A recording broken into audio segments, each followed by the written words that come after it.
When starting these FRQs, I always start by doing two things. First, I eyeball what I've got, then I skim over the questions. In this particular FRQ, I can see that I'm given dy dx, which is equal to y times x times ln x. I can see I'm given f of 1, which is equal to 4, and I can see that I'm given f double prime of 1, which equals 4. Immediately I'm thinking Taylor polynomial around x equals 1, because I see that I'm given f of 1, I can find f prime of 1, and I'm given f double prime of 1. Okay, let's look at the questions. In part A, I see my assumption is correct. Taylor polynomial around x equals 1. In part B, I see Euler's method, approximate f of 2. Part C, I see differential equation, find the particular solution. The reason why I believe skimming questions is important is because when I solve part A, I can immediately think about how to approach B and C while doing the problems. And since it barely takes any time to skim these questions, I believe is a net time benefit by looking over these questions in the beginning. And this is very crucial for these calculus questions where time is a big factor in how well you do. Okay, let's move on to part A. A second degree Taylor polynomial can be written as f of A, which in this case will be 1, over 0 factorial times x minus 1 plus f prime of 1 over 1 factorial times x minus 1 plus f double prime of 1 over 2 factorial times x minus 1 squared. We simply go until we reach the degree that we want. In this case, second degree, so we stop at 2. Okay, so what we see in this equation is that we have everything except for f prime of 1. But guess what? We can find this. F prime of 1 is simply dy dx at that point. So dy dx at x equals 1, but at x equals 1, y is also equal to 4. So dy dx at 1, 4, which is equal to 4 times 1 times ln 1. And since ln 1 is equal to 0, this whole thing just goes to 0. Key moment here. This piece of info is gold. Since I'm constantly thinking about other questions, I realized that in Euler's method, when I need a linear approximate, this dy dx at 1 is important. So instead of thinking about what to do in the next problem, I already know it's at 0. It'll come back later.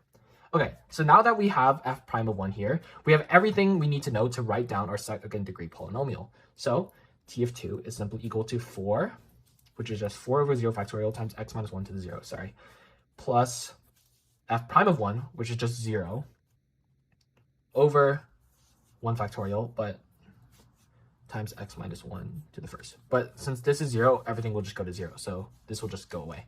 And then plus f double prime 1, which we know is 4, over 2 factorial, which is just 2, and x minus 1 squared. What's important to note is that second degree polynomial doesn't refer anything to the terms. It simply just means go until we reach the x to the second degree, or whatever degree you want. So simplifying this, we just have 4. Since this is times by 0, this all goes away. So 4 plus 4 divided by 2 is just 2 times x minus 1 squared. So this is our second degree polynomial. But don't forget, this is a two-part question. Do not stop here. Remember, it also asks use the Taylor polynomial to approximate f of 2. So what we simply do is just plug in x for 2. So 4 plus 2 times 2 minus 1 squared, which is just equal to 4 plus 2, which is equal to 6. So 6 is our Taylor polynomial approximation of f of 2. Okay, let's move on to part B. This is an Euler method question. We're starting at x equals 1 with 2 steps of equal size and approximating f of 2. Immediately, I'm thinking step sizes of intervals of 0.5. Because from 1 to 2, that is a gap of 1. And since we're splitting it into 2 steps, 1 divided by 2 is 0.5. So we have our step size, which is equal to 0.5. The way Euler's method is kind of like hopping from stone to stone across the stream. We're starting in one place, going to the next place until we finally reach our end. In this case, we're starting at 1, using that to linearly approximate 1.5, and at the new point, we're using that point to linear approximate f of 2, and there we are at the end. So, the first thing we do is approximate what is f of 1.5. But Euler's method states that this is approximately equal to f of 1 plus our step size, which is 0.5, times dy dx at that point, which is just 1, 4. as shown from here. And remember, dy dx at 1, 4. Oh, as we stated before, when we think about future questions, we don't have to spend time on these questions realizing what dy dx is. I already know it's equal to 0. I don't have to spend time plugging it in. So this simply goes to 0. So it's simply equal to f of 1, which is equal to 4. So our approximate point at 1.5 is 1.5, comma 4. Now, do another step interval. So f of 2 is approximately equal to f of 1.5 plus 0.5, our step interval, times dy dx at our new point, 1.5, comma 4. This time it's not as easy. We don't already know what it is, so we just have to plug it back into this formula up here.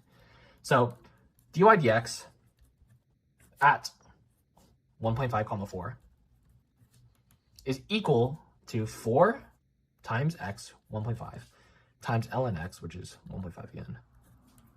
This is our slope. I'll just simplify this briefly, which is just equal to 6 times ln times 1.5. Let's plug it back into this equation. So f of 2 is approximately equal to f of 1.5, which is 4, plus our step interval again, 0.5 times dy dx, which is what we just calculated, is equal to 6 ln 1.5. Simplify this, it's equal to 4 plus 3 ln 1.5. But it's crucial to remember that this is simply an approximation. It would be wrong to say f of 2 is equal this. Remember, f of 2 is approximately equal to 4 plus 3 ln 1.5. And that is using Euler's method for a two-step of equal size to approximate f of 2, starting at x equals 1. On to part C. Hopefully, if you use my strategy and thought about part C while doing part A and part B, two things came to your mind. 1, separation of variables, and 2, solve for the constant of integration. The way we solve a particular solution to a differential equation is we want to get y in terms of x, and we can only do that by separating the variables and then integrating both sides and then solving for the constant of integration. Okay, let's write it out. dy dx is equal to y times x ln x. Let's separate the variables. Multiply by dx, divide by y. 1 over y dy is equal to x ln x dx. We want to get rid of these dy and dx, so let's integrate both sides. The integral of 1 over y dy is equal to the integral of x ln x dx. Hopefully this integral is pretty trivial for you. Ln of y is equal to the integral of x ln x dx. Okay, it's important to note that I'm not including a constant of integration here because technically there would be one here and one here, but arbitrarily we can just combine it into one because we'll be solving for one constant anyway, so we'll just treat it as one constant. Okay, solving for this is a bit less trivial, but hopefully you realize that this can be integrated by parts. Ln x is pretty easily differentiable and x dx is pretty easily integrable. Okay, let u equal ln x. Du would then be equal to 1 over x dx. Let dv equal x dx. Let then v would be equal to x squared over 2. Therefore, the integral of x ln x dx would simply be equal to uv x squared ln x over 2 minus v du, which is just the integral of v du, which is x squared over 2 times 1 over x dx. This would just be x over 2. So this is just equal to x squared ln x over 2 minus the integral of x over 2, which is just x squared over 4. Let's rewrite the whole equation. Ln y is equal to x squared ln x over 2 minus x squared over 4. Don't forget, plus c. We need that constant of integration. Okay, so before we go on further, we can solve for the constant right here by plugging in y for 4 and plugging in x for 1. Ln 4 is equal to, let's plug it 1 here, but since ln 1 is equal to 0, we can just omit that. Let's move on, minus 1 squared over 4, which is just negative 1/4 plus c. By adding 1/4 to both sides, we can find that c is equal to ln 4 plus 1/4.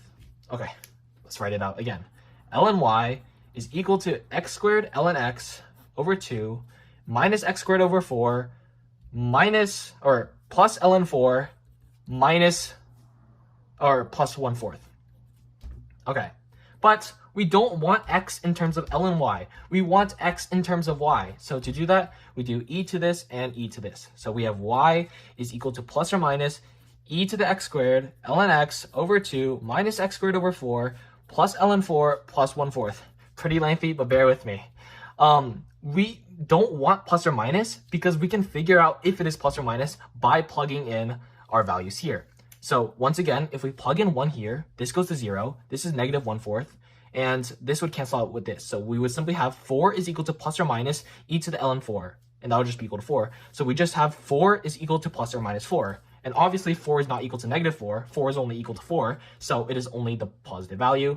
So just get rid of this. Y is equal to x squared ln x over 2 minus x squared over 4 plus ln 4 plus 1/4. Thank you. That is our answer. Here we have some extra resources that I linked both in the description and in the shared Google Doc. At the top, you'll find past AP exam questions that are really similar to the FRQ that I just walked you through. These two are the most similar, but you can find many more FRQs within this link that are tailored to whatever kind of topics you want to focus on. For a deeper dive into the topics we've touched on, I've compiled more targeted practice for Euler's differential equations and Taylor series. By clicking on these links I provided here, here, and here, you can explore these subjects in greater depth. This is important because the FRQ that I've just covered barely begins to cover the complexity of these concepts. That's why effective practice is key to fully grasp and master them. Good luck.